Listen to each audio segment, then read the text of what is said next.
Hi there, and welcome to Parents Using Human Design, the podcast for conscious parents who are unlearning the old ways and rewriting the rules with self-trust, intuition, and a whole lot of grace. I'm Courtney. And I'm Bryn, and we're just two moms exploring what it means to parent with presence, permission, and the wisdom of human design as our compass. Whether you're brand new to human design or deep in your experiment, this space is for you. We're not here to tell you how to parent. We're here to support you in becoming more you so you can raise your kids with more ease, connection, and authenticity.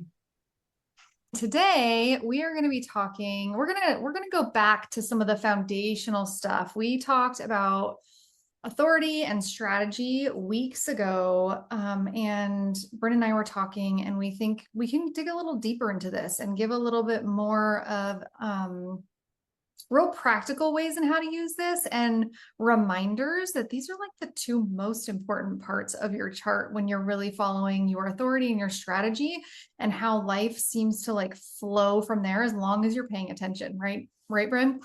Yeah. It's one of those things in human design. It's the first thing that you come to and the first thing you forget. Exactly. It's so easy to get caught up in all the fun little like, ooh, what's that? What's this? Da da da da da. And Yep. so easy to forget the very Yep. foundational. Yeah.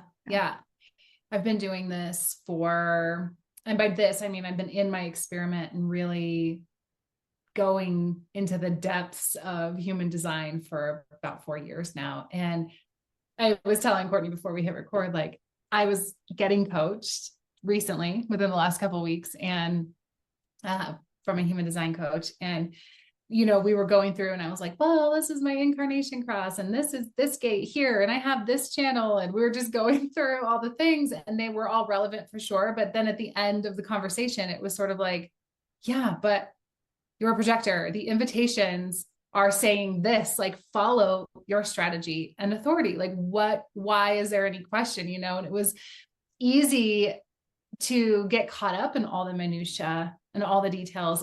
And yes, at the end of the day, we take in the whole of it, right? We take in the whole of the person. But I think with strategy and authority, and I know that those are always paired together, but even going so simple and really understanding your strategy and coming back to that timing and again is so helpful. And it's so beautiful when you have children. The younger they are, the less conditioning that's present and the more connected they are to their strategy by nature and their authority by nature. But just to see, so depending on how old your kids are or your kid, just seeing, like how is that showing up? Because it is so freaking effortless for kids, it just is so effortless and they just respond or they just notice the invitations and sort of follow them, both energetic and overt, or they just,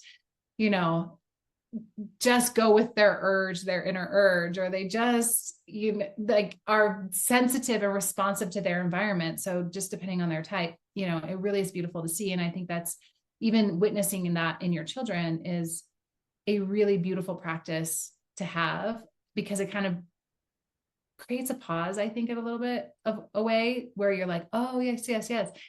Life really can be that simple.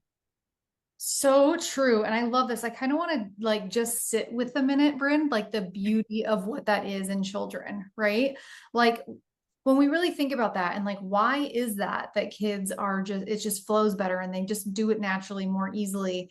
And number one, they're present, right? Like they are so incredibly present. Have you ever had a moment where my kids point this out all the time, where you're like saying something, like something is going on in your mind and you're just trying to say it out loud and it comes out totally different because you're in a million different places in your head and it comes out totally wrong, and they look at you like, what did you just say? And you're like, no, I totally understand what I said. What did you just hear me say? And I wasn't even present in the moment at all. And they are so present no matter what. Like I can tell you stories. I mean, we all have these, right? Where the kid is watching their favorite TV show and that's all they can focus on. They're very in the moment of the TV show. You have to like bring their attention elsewhere if you want to tell them something, right?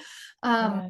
They're just so present and it's such a beautiful thing. And how cool is it to witness that in your kids? And like you're saying, witness how they respond or how they use their authority and their strategies, but then learn from it too. Like create that pause within ourselves to see the awe in all of it.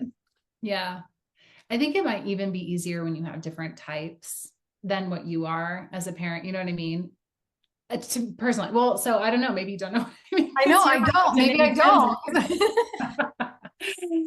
don't. As a projector, so we have, as a reminder, or if you're new to listening to us, I'm a projector. My husband's a manifestor. We have two generator babies.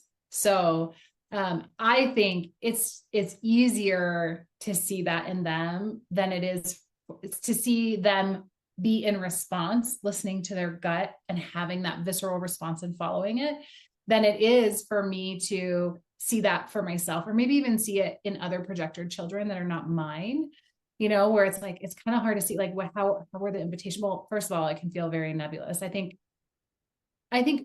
regardless of your strategy, when you come to it, especially, it's like, well, what the hell does that even mean? Like, what the hell does that even mean? Yeah, let's talk about it. Yeah. Okay. Yeah. Yeah. And I know we have an episode where we went into strategy and authority, but just even isolating this one piece, I think can be really helpful. Because it's this sort of rule in a way, I guess, when you come to human designer, it feels like a rule. You okay? Yeah, I was just trying to pull up the episode. I was trying to pull up the episode name so I could to say like what episode it was, but I'm failing. So what happens when I try to it was one of the first ones. Okay. Yeah, it was one of the first ones because that was like where we start, right? Yeah. Anyway, edit that out or don't. I don't care. You're just listening. We don't edit it out. Courtney had like the most confused look on her face, and I thought maybe like the dogs found a snake or something again. Oh my God, you're hilarious. Where were we? What are we doing here? So yeah, let's just kind of roll through it. So and now we can looking back, like we were really talking more about authority. I don't know that we really touched on strategy so much. Yeah, well, let's do it now. Let's dig in. Because I do think it's like, it's kind of this weird layered thing. It's so, like I said, it's so simple. It's so straightforward. It's the first thing that you come to. It can feel a little bit like a rule, which I don't really think that there are any rules necessarily to life, you know, other than be a good freaking person, I guess. But with human design, I know it can feel strict, and also it's an experiment. So you play with it and you take what feels good and what works and leave the rest. And I firmly believe that. And if you want to leave your strategy out, I mean, that's your experiment. Try it, see how it works for you. You know, Totally. Yeah. You'll probably come back to it, but really strategy, again, it's like I've said, and I don't know if we were recording or not, but it's the first thing that you come to in human design, the first thing that you learn, and the first thing that you will probably forget or sort of discount even, right? Like it's so simple. It can't be that effective. And then you have these moments, the longer that you are with this system and the longer you're giving it your attention and intention, the more you see how foundational it truly is and why it is. Because to me, the way that I see strategy, this is your particular way that the universe communicates with you. Yeah. And that is hugely helpful when you want to manifest something or many things, right? Or you want to create the life of your dreams, or you want to co-create with the universe. Like knowing how the universe is going to speak to you is really, really helpful. Absolutely. Yes. It's everything. Yeah. So I love seeing this in generators. We can start with generators too, because it is this external communication, external of you, outside of your body. So what is happening is your strategy is to wait to respond. So wait to respond. And then what you're doing is you're essentially just waiting for your gut instinct to kick in. Now, authority, you may have a different, you may have emotional authority, or it could be sacral authority. So that kind of plays into it. And I think we went actually fairly deep in both the episodes around strategy and authority, and also the defined versus undefined emotional center. Those, we talk a lot about that. So I'm not going to get so much into that today, but you're essentially waiting for that sacral center, that gut response right in your pelvic bowl, that visceral response of, yes, no, like these sounds that, that's what you're waiting for, but it happens in response to an external stimulation. And so that may be something that shows up in your environment, and that's how the universe is speaking to you. Because so often, and this is how I think of maybe more traditional, I'm going to use air quotes, traditional, like manifestation teachings, right? It's like, okay, you're waiting for the universe is going to start rearranging you, and you're going to see it outside of you.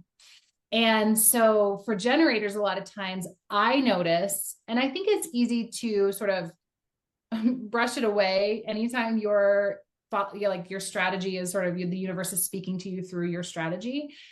I think for any type, but with generators, I noticed I was saying to Courtney, like, you can say like, oh, well, I was thinking about this thing and I got really excited about it. And then I looked down and it was 11:11 on the clock. And I was like, oh, that's just coincidence.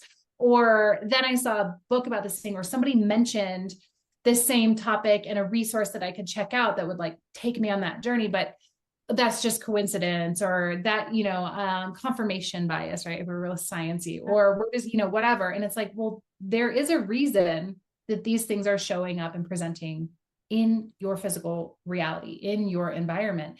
And if you're just going to brush them off, then you're not actually following your strategy. And then, yeah. And to add to that, then the universe stops like communicating to you in that way. Right. Yeah. Well, maybe it might, but you'll start seeing it. Yes, exactly. Yeah. Yeah. It's going to continue to try, right? Like this is the way that you're designed energetically. Like that's what's going to happen, but your brain will begin to shut down its ability to recognize these things. So it is really, truly, sorry, I had to take a drink. Oh, no, you're fine. Go ahead. So with generators, I see this and I'm trying to think of personal examples with kids, it's the one story that I tell, my daughter last year at the nonprofit that I co-founded, and we were having a Christmas party for all our volunteers, and it was a white elephant thing. And, she has this natural, easy connection with her gut response. However, it can get overridden. Is that the right way to say that? Yeah. She can override it, because she's good to find head center and define ajna and define throat. And there's just this headstrong nature to her. And she also has a split in her energy. So it can be hard to sometimes connect the mind and the body, because that's where the split is. And so luckily, fortunately, I feel like for me, I know that as a parent. And so I can be with her and hold space and help her to connect mind and body together so that one doesn't override the other. But it was her turn to draw a number. And of course she wanted to do her own thing. And then when she got up there, it was just so many eyeballs on her. She was like 4 at the time.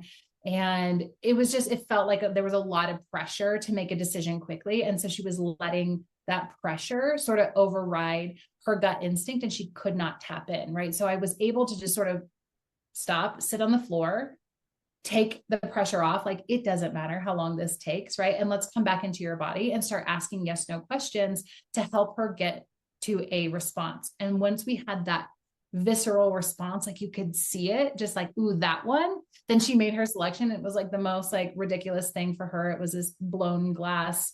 I don't even know what a carafe kind of a thing. A 4-year-old doesn't need anything glass really. But it was this really pretty thing that she still has sitting on. I was just looking at it last night, sitting on top of her dresser. Like, she just loved it so much because it was such a pure gut led decision. Like, and she doesn't need it. She doesn't use it, but it brings her joy because it's just something that she chose. Right. But she chose from this place of flow. Like she chose from this place of just being drawn to it and following her instinct. And so that I think is like, we see it in kids and it can be easy. It's so funny because I sit here and said, I think 3 or 4 times, like, oh, it's just so easy and natural. And then I just gave a story about how it wouldn't come easily to her. But then you're talking about like the overwhelm, right? And like how, because her nervous system was getting dysregulated in that state of being heightened and pressure on and all that. So it still happens in kids. They still get dysregulated. That's her nervous system doing its job and trying to keep her safe and and secure and protect her. So, and as a parent, knowing that is so cool that you were able to help her navigate it in that way. I can think of a very similar situation with my kids, and I did not do a very good job of helping them through it, right? Because I started to feel the pressure of like, you just got to hurry up and pick, like, you know, so I love hearing that story. I've heard you say that story a couple times now, and it's just a really cool reminder to just slow the F down. Just slow the F down. Like, in life in really, general. there is nothing more important than your kids learning these skills, right? There's nothing that matters that much that we can't take a minute to just be in the moment, help them navigate something and figure something out together. Yeah. Yeah. So with manifesting generators, it's slightly different because your strategy is to wait to respond and then inform. So you have this extra piece that comes from the manifestor, which we'll talk about next, because that makes sense here. And a lot of times, you know, and kind of depending on, I was just noticing too, like I use genetic matrix to run my charts, and it says, I have your chart pulled up here, Courtney. And so it says, your strategy is to respond with emotional clarity. So yes, that emotional authority, if that's your authority, that adds a different layer to this. But again, we have 2 episodes where we touch on that, so I don't want to go into it too much today. And some will just say to wait to respond. Some platforms, so depending on where you got your chart run, it might say a variety of different things, but really for manifesting generators, you are a subtype essentially of generators. You are a generator at your core. So first and foremost, you want to be in response. So you want to be noticing what outside of your physical body is igniting that sacral response as either a yes or a no, or or an And you want to know what you're being drawn toward, where your attention is being pulled, where your body is being pulled, or where it's being repelled from. And then we want to inform. And so what does that mean? That means we want to tell people that is relevant for, right? Like start to inform the people that it makes a difference for, or makes a difference to. Tell them what's going on. And this is not necessarily, and if you're a manifestor, or if you have a manifestor child, we're going to talk about that. This is not necessarily to ask for permission or to seek validation. It's literally to let them know what decision has been made. As a Manigens move so quickly. So if that's you or even your kids, the attention is going to be bouncing so quickly. Boredom is like the kryptonite of a manifesting generator. I mean, arguably anybody, but that's my creative self-talking. So really, it's very normal for kids to be drawn, especially manifesting generator kids, to be drawn to so many different things, and to maybe take one thing up and then abandon it, and then take the next thing up and abandon it. So it's really easy to notice a Manigen child being lit up by the things, being drawn towards seeing how the world comes to that little manifesting generator, and having them get lit up and just simply following it. And it's also easy to see where the conditioning comes in of like, no, you said you were going to do that, so you need to stick with it. No, totally. Yep. all the things. I'm not making judgments on you. No, it's something we do because like it takes time and energy when they want to do something, right? I think that you could probably argue that manifesting generators are like the more expensive kids because they're constantly changing their mind all the time. So, you know, one week they want to do this and the next week they want to do that. And it's like, we have to, as parents, learn how to discern, like, what are we actually going to put our time and energy into? Because it literally changes all the time. Like with Halloween costumes, you could talk about it a few weeks before Halloween and they will want 5 different costumes by the time Halloween comes, right? So like you can't just say, I mean, I guess we could, but like talk about expense and energy. We're just going to get the next best thing that they want every time. Like, no, that's not what we do. Or like my daughter with soccer, you know, not this season, but the last season she played, which was a couple seasons ago, she was getting really burned out and not wanting to play anymore. And I'm like, but you have to finish the season. Like you have to, it's just a commitment you made to your team. You have to, right? And that is part of the conditioning, 100%. Well, I don't see that as much as conditioning as understanding the level of commitment that you're making. right? So as a manifesting generator, it's like you're committing to this season, right? Do we have to continue next season? Can we take a break? Absolutely. If it's not lighting you up, but this is the commitment that we made for this duration. Yeah. And we live in a world with other people. So yes, if Jen was in their own world and they wanted to bounce around and stop doing that and now do this, great, right? But it's also, I don't see it necessarily as conditioning as much as it is educating our kids about the way that the world works. And then where can you maybe think outside the box? So like consider these things in the beginning. So soccer, for example, having that conversation of, okay, it's a full season. If you get bored halfway, like this, right? Like, where they're, early on, and I know this is in younger years because I'm not there yet, but early on, it's like very short stints, right? That you commit to shorter stints. It's like maybe a 6-week program versus Yes. many months, 8 months. or whatever. Yeah. 8 months, is that how long it is? It's Ooh, more yeah. than that. Yeah, it's insane. Yeah. So are there points, where they experience that shorter cycle, and then as they move into the longer cycle, it's like you made this commitment and this is how it's going to work. It's the same thing when you're an adult. If you take on a job or a contract or something, right, as you grow up, you're making this commitment. Just be aware of it. It's not bad to do that. The other thing that happens is with generators in general, there's this natural sort of cadence to, okay, so generators, and I'm like, how deep do I want to go into this? There's this natural sort of cycle that you're going to go through as a generator. And it's this sort of exponential growth and then plateau, exponential growth and then plateau. And the plateau periods are very normal, and they are there on purpose, and they're designed to help you check in with your sacral so that like, does this still light me up? Right. And if it does, it's sort of this head down, blinders on, hone your craft kind of a time frame. But it can feel very frustrating to not be in that perpetual growth phase for a generator. And so the frustration comes in, and then it's like, well, then I just want to walk away from this, especially for kids, right? Like, I'm just done. Like, I'm frustrated. I don't want to do this anymore. And so there is an opportunity in here as well for children and adults to start to use discernment during this period of time of like, is this a no for you overall, or is it just like you need a little break? You're experiencing burnout. What do we do when we experience burnout?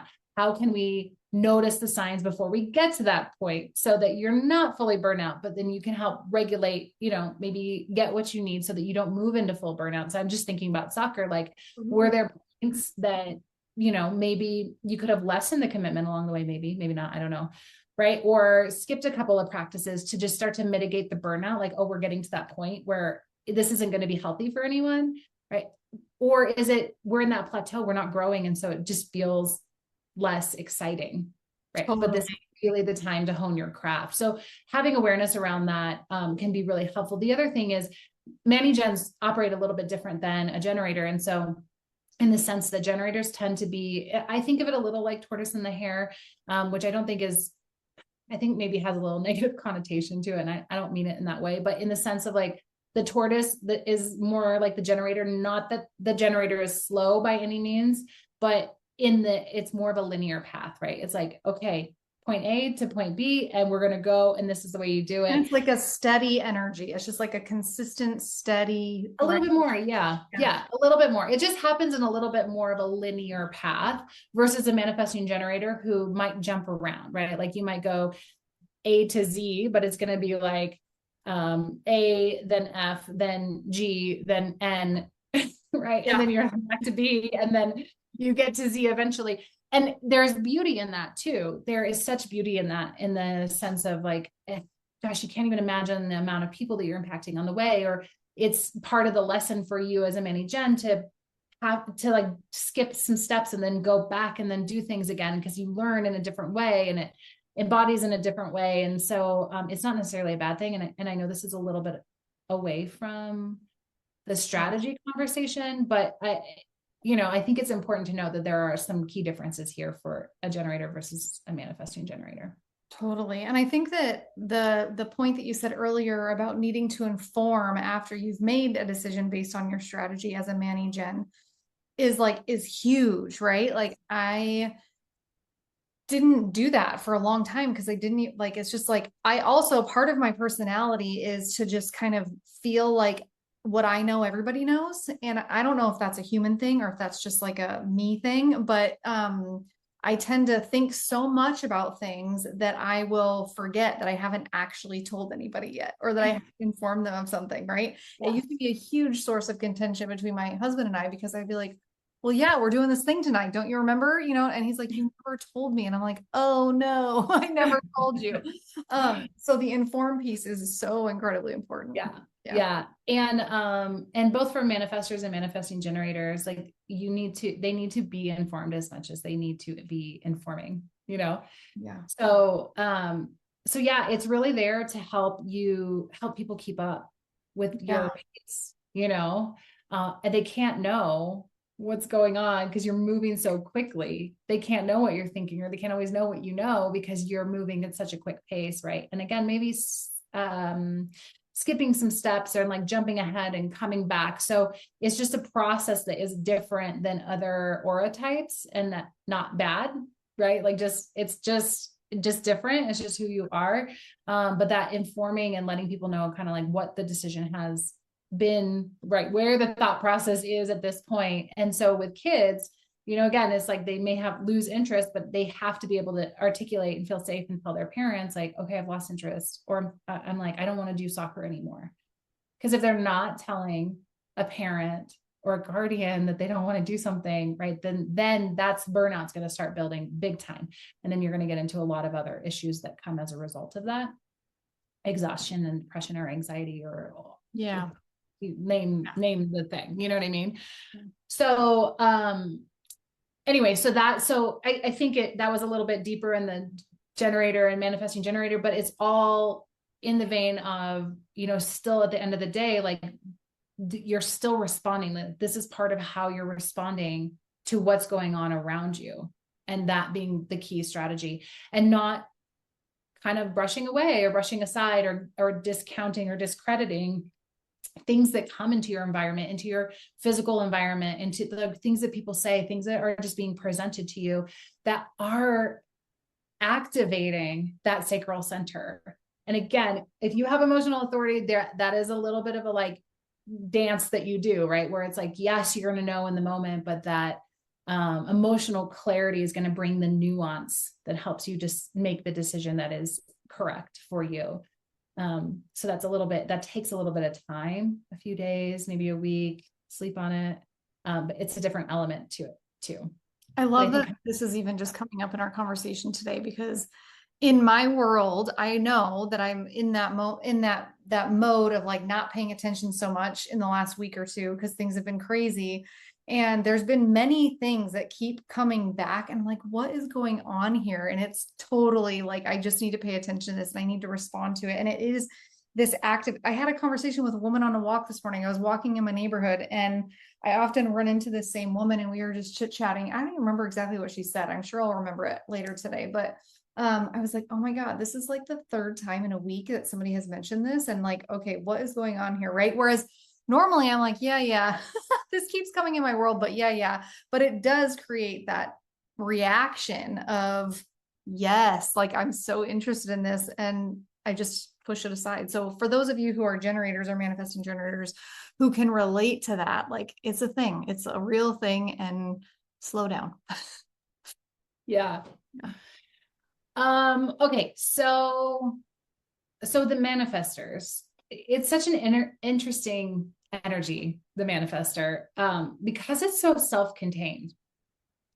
And the strategy here is to inform. So the reason, and you might hear this be said, so I'm just going to address it really quick, that manifestors are the only ones that don't have to wait for something. So the other types are waiting to respond, wait for invitation, or wait for like your environmental cue.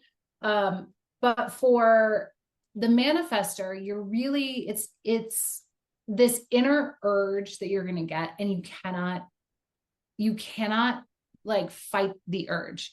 It's just something that has to come through you as a manifestor. And I think any manifestor is like, when I say this, they know, and it comes in cycles. Like you're going to have these cycles of, there's this, I just have to do this thing. And then we start working on it. And then you're not necessarily designed to execute right? So at a certain point, you get tired of that thing, but it's really meant for you to bring it into the world and allow other people to take and run with it. Usually, my husband is a manifestor. He's in construction, and so he'll get these like projects, but then there's like the creative urge, the way he sees it, the I call it like the beautiful mind, because it's, to me, that's it seems like all the things coming, all the parts and pieces, he's physically building these things in people's homes, and so he'll like see it all come together, and he gets the urge to like bring it together, but then it's built, and then right, like we hand it off. And in his case, in his business, a lot of times he's handing it off to somebody else to build, but he's part of that sort of creative process and envisioning, even if he's not the designer, which sometimes he is, even if he's not, he's still sort of seeing it all come together in the grand scheme of the full project, and what are all the parts and pieces, and what's the order of operations here, and how does everything come together, and what needs to be done in terms of other trades and this sort of thing. And so it is, again, that urge. Now, the reason that you need to inform is because you have, they call it a closed and repelling aura, which is kind of unfair language. I feel like it's a protective aura. People can't read you. If you are a manifestor, people can't read you. They don't know what you're thinking. And that's by design, because it's really hard to get knocked out of your flow, knocked out of your creative urge. It's hard to come back into it. And so your aura is very protective. So there's so many, especially women, if there's manifestor moms here listening, like your kids can't, if they can't read you, they don't know what you're thinking. And same for your kids, manifestor kids, like you can't read them. So we can make all kinds of assumptions about a manifestor simply because their aura is so protective that it makes it difficult for us to know what's going on inside that aura. And as a result, the manifestor needs to inform and to also be informed. They need to know what's going on, right? Because it's easy, especially if you're another aura type. But I think if you're just a human, it's easy to then project onto whatever that we think that aura is telling us. And a lot of times for manifestors, and especially manifestor women, because I know, and I'm so close with so many beautiful manifestor women, but men too, like it's almost more acceptable for us to not be able to like read a man. You know what I mean? Right. Yeah. I hear you Socially. Yeah. So for women, it's really hard. And so then there's often negative sort of connotation or negative implications to that. Like it gets projected on in a more negative way more often than a positive way, which is so unfortunate inside for manifestors. So the value of informing, so I know when we're talking about strategy, it's like, okay, well, you're waiting to respond. If you're a generator, you're waiting for the invitation, like whatever the other, strategies are. But for a manifestor, you're really waiting for that urge to come in. And then once you know what that direction is, what that thing is, what that creative spark is, then we tell people, because they can't read. They can't read you. They're not going to know. And if you just go off and do the thing without telling anyone, anger is what comes as a result from you and at you. Totally. Yeah. I have a question about this, because I'm sure I know some manifestors, but I'm not aware of it. When it comes to waiting, like for that spark to come through you, is there something that can be done to nurture that in the manifestor? So say they're wanting to be creative or wanting to come up with an idea, but they're struggling with that. Is it kind of the same? I'm just curious what your thoughts are on that. Because as a manifesting generator, knowing like waiting to respond, yes, there's this waiting to respond, but there's also things that I can do in my environment to allow that to come to me. Does that make sense? For having external to come to me so that then I can respond.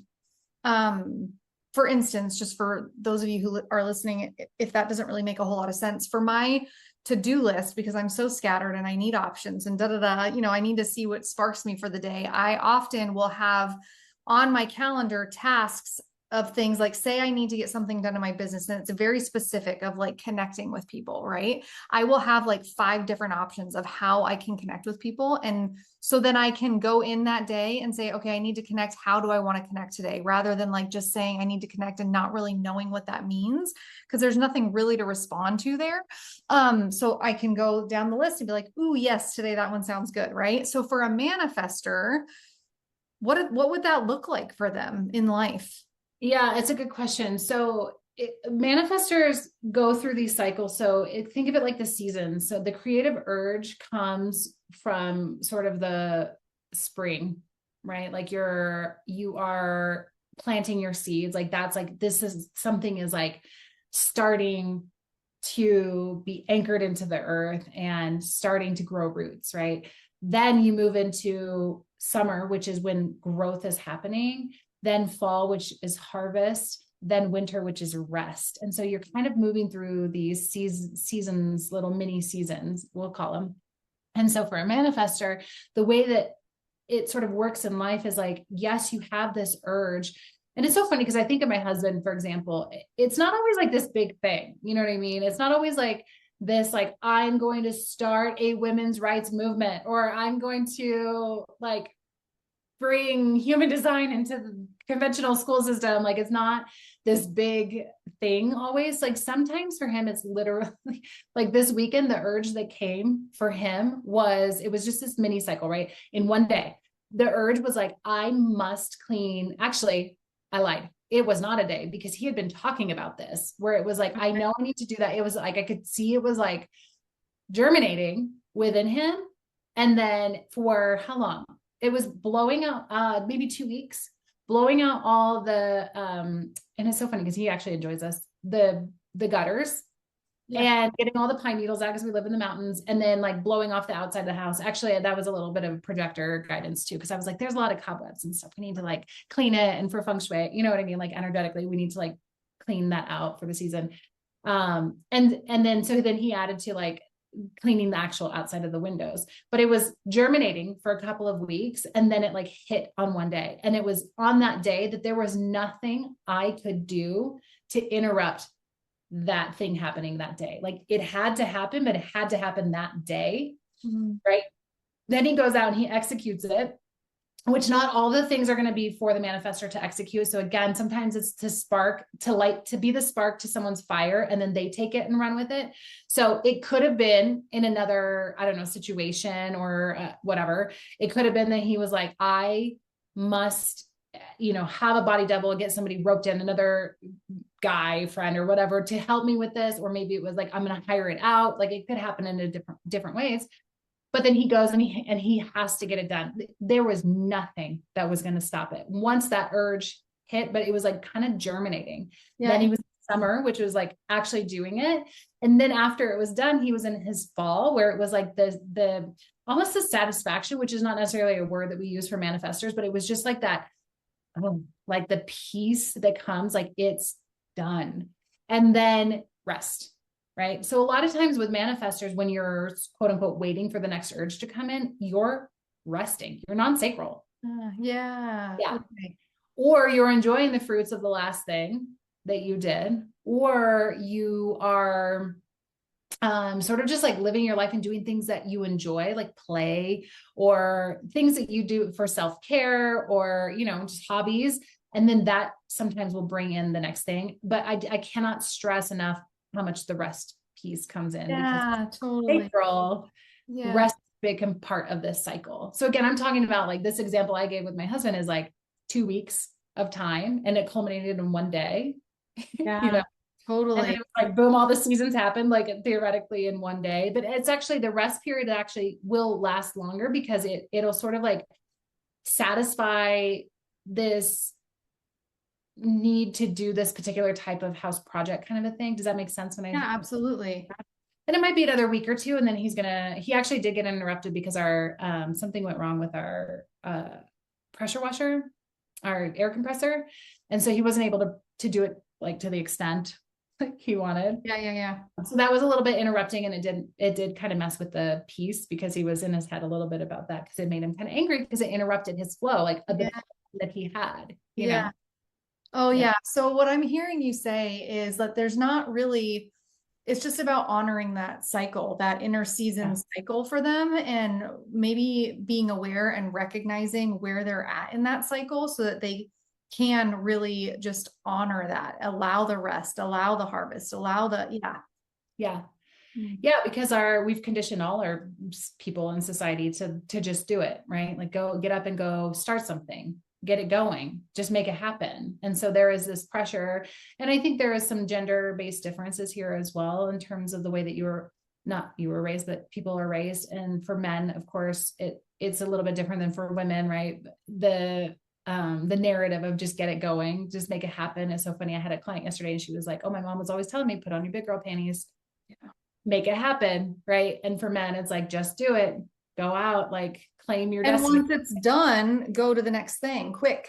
It's And time that's, for the yeah, next and that's thing. where I was going. That's exactly right. Yeah. That's where, right? You can't just be idle. You have to be ambitious. And so what's next? What's next? Yeah. Right? That's an unhealthy pattern because what's next for a non-sacral is rest. Yeah. And to some degree for sacral beings as well, there is rest needs to happen, right? It's Yeah, hard to I think know it's a when to human stop thing. We sometimes. all humans need rest. Yeah, exactly. So, interestingly too, I just wanted to add, as a parent, this thing needed to happen. By the way, it happened to happen on my Bryn day. So my husband was gone hunting and we had sick kids and it was just really hard. And it was so funny because through the whole week, it was a very hard, I mean, I'm talking stomach bug, it was nasty, it was gnarly, and I was single mom in it. And props to all the single parents out there because like that shit is so hard. That is so hard. And you can't predict these things and it just is so disruptive, but also in your heart goes anyway.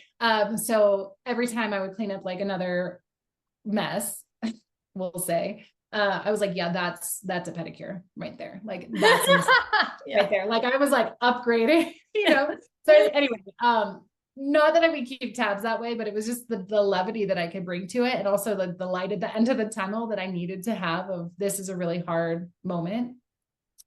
And anyway, so this all happened for him. Like the urge came and hit the same day as I was like, I'm out of here. I'm taking time for myself. I got a massage. I went to the shop, which is our nonprofit thrift store that I'm involved in. And I went for a little hike by myself, you know, and I just had my day. But it's so funny because here's the thing. He's a manifester. Okay. The kids are going to feel that energy of that, again, repelling protective energy. So once he went into his zone, he could say, I'm doing this. You guys stay occupied. They're small kids. And somehow they stayed occupied and it was a non-issue. I didn't hear a single thing. And I know it was a non-issue because I didn't hear like, oh, it was so hard or the kids were blah, blah, blah, or this Yeah. didn't, you know, and I think it was like, you know, one of our kids naps still, so that's fine. And the other is pretty self-sufficient. So, but anyway, I just wanted to add that because it's like, again, that is felt, whether it's conscious or not. For the manifestor, it's felt like stay out of my way. Get out of my way. I got ish to do. Exactly. So I just thought that was really interesting. Now, I also want to come back to if you have a manifestor child. Manifestors are not designed to be told what to do. So I feel like we could do some mini episodes on just like each type for as a child, but manifestors are not designed to be told what to do. You can inform them and let them know what needs to happen or why it needs to happen, right? Have these conversations. If you have a manifestor child, it's almost like you need to have these very adult conversations, even with small kids, because they're going to get in that urge and they're going to want to go do it. And if they just go do it and they're constantly being reprimanded, having consequences, you know, because they're not asking permission, because they're not like, that's conditioning them out of their nature. And that can be really harmful. I do have clients manifestor. I know manifestor. Like I said, I have a lot of close friends and family members who are manifestors. I'm married to one. The conditioning is so detrimental. The collapse of power, personal power that happens. And it's not to say you can't discipline a manifestor child or you can't, you know, have rules and boundaries in place. I just want you to hear that if you have a manifestor child and they are so headstrong and they're designed to just do it. So what we can do as a parent is really help sort of steward the energy, right? Be good stewards of that energy and explain when it's unsafe, or there's reasons why they can't do what they want to do, or there are maybe some limitations to it. They can't go to the full extent or in the timing that they are looking for. So, anyway, I just wanted to say that I know it can be challenging, and maybe we do a whole episode on that as well. So yeah, I think we can absolutely pull, let's break this up just for sake of time. So and then it'll be titled for generators, mini gens, and manifestors, and then come back next week and we'll do projectors and reflectors and really go into the strategy, because it's nuanced, it's different. Yeah. I'm excited because I like the projectors and the reflectors. I just do not know enough about you guys. And the strategy behind that is so fascinating to me. Yeah. Yeah. So Invitations. Well, I know that any projector listening is going to be like, what? Tell me more, because I mean, literally years before I really started fully understanding and feeling into what it means to follow invitations and to wait for invitations as a projector. And I'm still learning. Yeah. Truly. I'm excited to have a conversation about that next week. So yay. Okay. I feel like I don't know how to finish this because we have our outro. It's all good. Oh, I guess that's it. Good. Well, stay tuned. Come back. Be sure to subscribe or like or do all the things that you're supposed to do on these platforms to keep hearing from us. And we'll see you again next time. Yeah, I didn't make that any less awkward. I love it so much. Should we just leave it all? Yeah, we'll just leave it unedited, blooper reel. Raw and real here. We're learning. Yes. Courtney's a 3-line. Yes, I am. I shall borrow that. That's so funny. We'll borrow that 3-line. We're just experimenting. We are. No, we'd love to have you back. Hopefully this has been helpful. Always, I know we say it in the outro, but reach out to us and ask questions. It gives us something to talk about. So you can always email me, bryn@brynbrown.com, or just come to my website, get on my list, and we'll be in touch. And then Courtney, I know you like Instagram, I think. Yeah, you can follow me on Instagram. The link will be in the in the show notes, or you can always email me too at Courtney@CourtneyCoachesWellness.com. And if you don't have any questions, that's totally okay too. Share these episodes. If you find it helpful for you, there's going to be other parents who are finding it helpful too. And that's incredibly important to allow us to keep showing up and doing this and having these conversations. Yeah, you know, it would be super fun if you send us your birth information or your chart and your kids, and you're like, tell me why XYZ is happening. Oh my gosh. Yes. Bryn, that's my. We'll start with Courtney. We'll start with you. We can start with you. Okay. If you want to. We'll pull up your kids' charts or your partner, your husband. Not that you have a partner and a husband, but you know what I mean. He's my partner and my husband. He is. Yes. Not that it's two separate people. Yes. Wow. On that awkward note, I think we're done. Yep. Okay. Bye, guys. Bye. Thanks so much for listening. If today's conversation sparked something for you, we'd love to hear it. Come find us on Instagram and let us know what resonated. And if you're loving the show, would you please leave a review or share it with a friend? It helps more conscious moms find this space and feel less alone on this path. Until next time, keep listening to your body, trusting your energy, and parenting in a way that feels true to you. You're doing better than you think. See you next time.